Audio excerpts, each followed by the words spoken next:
चला आज आपण बनवूया तेंडलीची भाजी। त्यासाठी पाव किलो तेंडली मी छान अशी कट करून घेतली। आता तेंडली बनवण्यासाठी आपण एका टोपामध्ये तेल टाकले, कांदा टाकायचा आहे, थोडा कढीपत्ता टाकायचा आहे आणि हा थोडा कांदा लाल झाला की टाकूया अर्धा टमाटर त्याचं अर्धा मिनिट परतून घ्या। त्यानंतर टाकूया लाल मिरची पावडर 1 चम्मच, हळद 1 चम्मच आणि ते घेतला मी हा काळा मसाला आहे 1 चम्मच घेतला आहे। त्यानंतर अर्धी वाटी चण्याची डाळ भिजवून घेतली छानपैकी अशी ती टाकायची।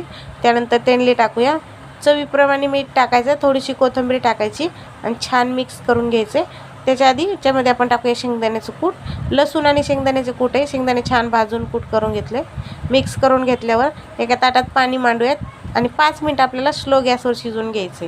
हे बघा 5 मिनिटानंतर आपण चेक करूया, पाणी नाही टाकले याच्यात। बघा भाजी आपली छानपैकी अशी तयार झाली, एकदम मस्त अशी।